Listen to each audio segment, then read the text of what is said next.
It truly is remarkable how our Creator has funneled His end-time timeline through the prophecies that are recorded in His Word in the manner that He has.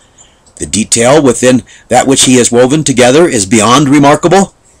He has done so in a precept upon precept, precept upon precept, measuring line upon measuring line, measuring line upon measuring line, here a little, there a little way.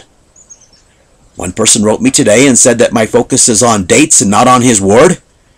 How can this be when His Word says that I am the only one fully standing with Him in restoring His Word? This is all about His Word. And it is remarkable how the dates that He has given fit snugly into His Word the way that they do. And He is adding to His doing so today. The revelations of our Messiah to the Apostle John say in Revelations 18, standing afar off for the fear of her torment, saying, Alas, alas, that great city Babylon, that mighty city, because your judgment will come in 1 hour. Then in verse 17 he says, because your great riches will be laid waste in 1 hour, and every shipmaster and all the company in ships and sailors, and as many as trade by the sea, stood afar off. And then in verse 19 he says, and they cast dust on their heads and cried, weeping and wailing, saying, Alas, alas, that great city, wherein all that had ships in the sea were wealthy from her magnificence, because she will be laid waste in 1 hour. In the 70 times 7 and the 11th hour video, I spoke about how Yahweh's Word ties in this 1 hour into the 11th month. In the revelations of our Messiah, when the 7th seal was opened, He spoke about a period of time where there would be silence in heaven in the manner of a half an hour. This is recorded in chapter 8, verse 1. The first tier of this prophetic half an hour was part of the second tier of the sign of Jonah that tied in with Zechariah's red horse prophecy. And it was part of the timing of that the first trumpet was given to be blown. And this tier, Yahweh revealed that 1 hour referred to one week prophetically.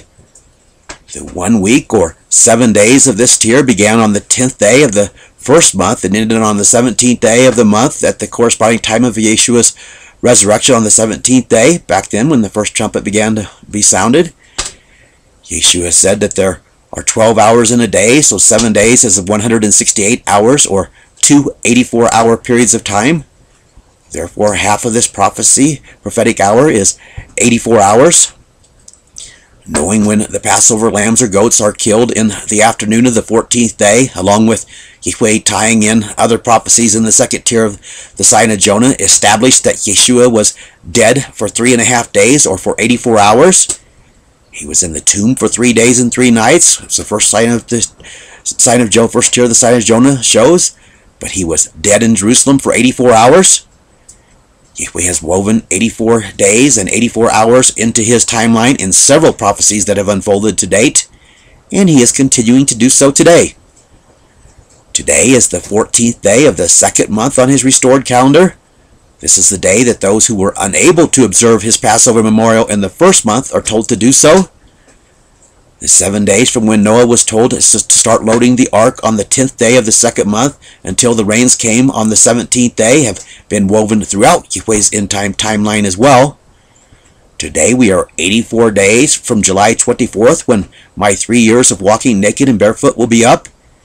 And at the time that the Passover lambs or goats are supposed to be killed in mid-afternoon today, we will be 84 hours from the anniversary of the waters being let loose on the 17th day. And there is more in this that ties in the 40 and 2 months that the two witnesses are to prophesy. There are 2 42s in 84. This is all fascinating when you realize that Yahweh intended to stay His wrath all along until it reached a point in time where it could no longer be held back and still accomplish that which He is sending it to accomplish. He is funneling the majority of His wrath into 1 hour, and this 1 hour refers to a prophetic 7 days that lead up to January 20th. These 7 days begin on January 13th. I do not know how things are going to unfold leading up to this time, but I do believe with all of my being that the calamity in the world will intensify. It is quite possible that there will be a notable increase at the end of the 17th day of this month at the corresponding timing of Him closing the arch door.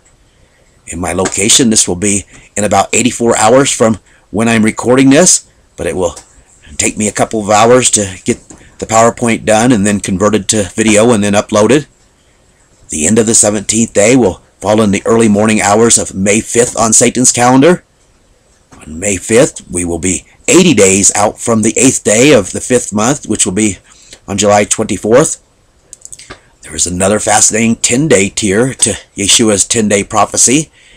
It is the 10 days that are found between this year's Feast of First Fruits and by walking naked and barefoot coming to an end on July 24th.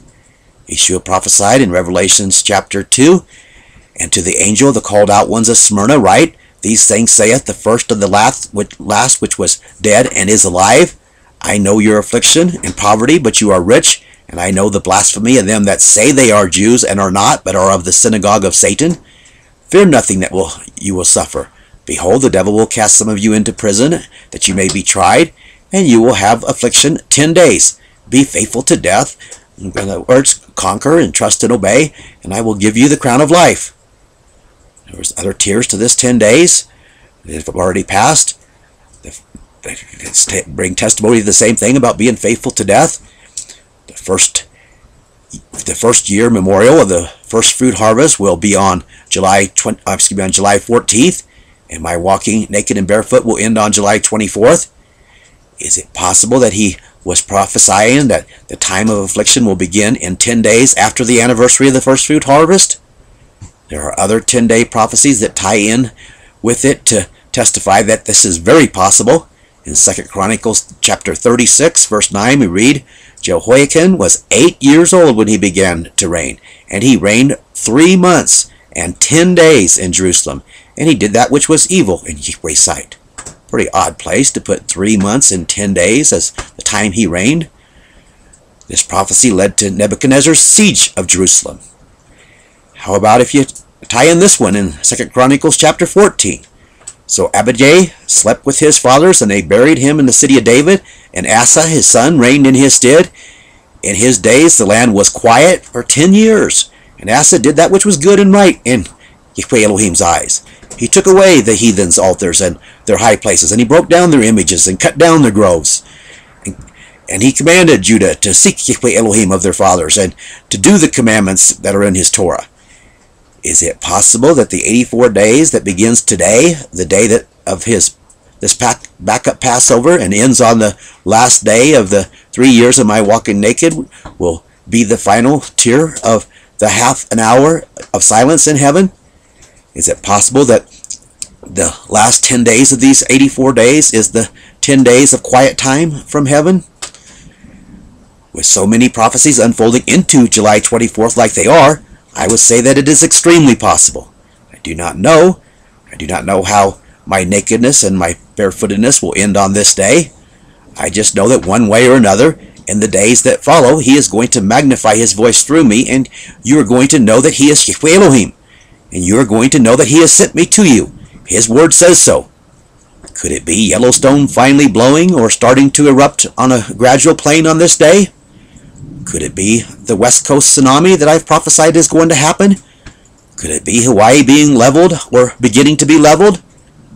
Or could it be that the whorehouses start to be leveled like I have prophesied they will be? Or could it be some other event that will happen that I have spoken will happen? I do not know. I just know that my 3 years are going to be up on this day. And I even see this 3 and the 8 spoken of in 1 Chronicles chapter 36, along with the 10 days. Here is some more trivia for you. The number 36 is even singled out in Noah's 377-day timeline. It was 36 days from when the third dove did not return on the 25th day of the 11th month until Noah removed the covering on the first day of the first month. Yep, I'm sure all of these things are just coincidences. Revelation chapter 6, and after Yeshua had opened the 5th seal, I perceived the lives of them that were underneath the altar, that were sacrificed through Elohim's word and through the testimony which they held. And they cried out with a loud voice, saying, "How long, Yahweh, will you not judge and avenge our blood on them that dwell on the earth?" I know that July 24th will be the 8th day of the 5th month. I know that Noah was on the boat for 370 days, and I know that the 8th day of the 5th month will be 370 days after the first fruit harvest last year that happened on July 19th. I know that Noah stepped off the boat 377 days after he was told to start loading it, and I know that the 8th day of the 5th month will be 377 days after I scattered the last 1/3 of my hair into the wind last year. I know that this day will be the end of the first 3 years of the 1260 days, or 3.5 years, or 42-month prophecy that I've been sent to you with. I know that this day will be 84 days after his backup opportunity for his Passover memorial in the 2nd month. I know that 84 days and 84 hours has been his signature on his sign of Jonah that testifies to the restoration of his 30-day month. I know that I do not know of one other house that observed his Passover memorial or his backup Passover memorial opportunity according to all of his instructions and on his restored calendar. I know that his word says there is only going to be one seizing with him at the time of the end. And I know that the saints have been waiting for Yahweh to let loose his wrath to humble a people into hearkening to him for a long time now. I posted a video a couple of weeks ago called Why 377 Days? Everything that is recorded in Yahweh's word is recorded for a reason. There is a reason why he did not simply zap everyone from the face of the earth and leave Noah and his family here to repopulate it. There's a reason why there was a 7-day gap from when he told Noah to start loading the ark until he let the waters loose. There's a reason why the flood waters came upon the earth for 40 days and 40 nights. There's a reason why he recorded that he remembered Noah 110 days later on the 17th day of the 7th month. I want to point out here that there is a 5-month gap between when he closed the door on the 17th day of the 2nd month and when he remembered Noah on the 17th day of the 7th month. And there is 5 months in the 5 months of torment prophecy that is associated with the 5th trumpet. 40 plus 110 equals 150. Is all of this another coincidence? There's a reason why Yahweh did not open the door of the ark for yet 220 more days after he recorded that he remembered Noah. Was this for Noah's sake? No, his doing so set up the restoration of his 30-day month in the here and the now. There's a reason why there are 2 different 40-day periods that are woven into the 377 days of the account of the flood. There's a reason why Moses had to go up to the mountain for a second 40-day period of time. This totals 80 days. At the end of the 17th day of the 2nd month, in just a few days, we will be 80 days from the 8th day of the 5th month, or July 24th. There is a reason why Elijah was sent to the same mount for 40 days for the small, quiet voice prophecy. 40 days prior to the 8th day of the 5th month will be June 14th. And 40 days prior to this is the timing of the ark's door closing and the waters that were let loose. June 14th will also be 157 days from the mirror tier of the 377 days that began on January 8th of this year. It was 157 days from when Yahweh told Noah to start loading the ark on the 10th day of the 2nd month until he recorded that he remembered him on the 17th day of the 7th month. June 14th will also be 220 days from January 20th of next year. June 14th is also 30 days prior to the Feast of First Fruits this year. June 14th is also 330 days from last year's first fruit harvest. Noah was on the ark for 330 days after the flood waters ceased. Folks, how many matches to Noah's timeline do you need? And I'm just mentioning a few of them here today. You acquire physical signs instead of Yahweh's word. And our Messiah condemned you as being a wicked and an adulterous generation for your doing so. There is a reason why Noah's flood account has 3 7-day periods woven into it that total 21 days, and 21 is half of 42, and 42 is half of 84. There's a reason why our Messiah said that it will be as it was in the days of Noah. How thick-headed can you people be? There's a reason why for all of the breaks in the 377-day account of the flood, why they're recorded. There's a reason why all of these breaks are woven into our Elohim's end-time timeline. There's a reason why Jonah was in the belly of the fish for 3 days and 3 nights. There's a reason why Yeshua was in the tomb for 3 days and 3 nights. There's a reason why the second temple was not destroyed until 40 additional years after his death and resurrection. There's a reason why the 2 witnesses are prophesied to be dead for 3.5 days or for 84 hours. There's a reason why the backup Passover is 84 days from July 24th, the end of my 3 years. There's a reason why Isaiah had to walk naked and barefoot for 3 years. There's a reason why July 24th is exactly 1,080 days, or 360-day years from August 9th, 2010. There's a reason why Daniel's 1,335-day and 1,290-day prophecies fit snugly into Yahweh's end-time timeline the way that they do. There's a reason why his Isaiah 55:11 signature ring is woven into his timeline in the magnificent way that he has done so on so many accounts. He has orchestrated his timeline in a marvelous way. Phenomenal. All of these things and the many, many more that I'm not mentioning today all testify to his word, and they testify to why he is sending his wrath and to whom he is sending it upon. There is a reason why there are so many prophecies in his word that Yahweh says in one day he will do this. There's a reason why his first anointed son, his only begotten son, said that this will happen in 1 hour. In the prophecy that I have been sent to you with, the 1 day and the 1 hour have been given to be the same period of time. He has revealed it in a systematic precept upon precept, precept upon precept, measuring line upon measuring line, measuring line upon measuring line, here a little, there a little way, like the rest of his word is put together. And the answer is, this period of time is 1 week. There is also a reason why he recorded the Hosea and the Zechariah prophecies for 1 month, or for 30 days. Much of what he has restored has been funneled into returning to his 30-day months that his sign of Jonah testifies to that he has restored. Returning to this restoration is returning to the correct timing of his Sabbaths and to the rest of his appointed times, of which today is one of them. There's a reason why Isaiah recorded Yahweh saying in Isaiah 58, "And from you I will build the vanished places that were made desolate, and I will rise up the foundation of many generations, and you will be called the repairer of the breach, the restorer of paths to dwell in. If you will turn your feet to the Sabbath, and do my desire on my set-apart day, and call the Sabbath a delight, the sanctified of Yahweh, and glorify it, and glorify my path, for glorify his Torah, and attain my desire by speaking my words, then you will delight upon Yahweh," he says, "and you will ride upon the high places of the earth, and I will feed you with the heritage of Jacob your father, because the mouth of Yahweh has spoken it."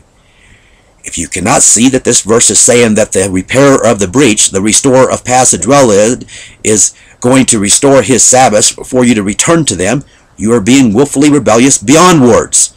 If you can look at all of the evidence that he has given to us in his word, that he has plucked me out of the fire, and still claim in your heart that I am not this servant, your heart is stiff-necked and rebellious and uncircumcised beyond words. And all of this is because you refuse to use his word as your measuring rod. I can assure you that your stiff-necked, rebellious, uncircumcised hearts are not beyond the measure of his word.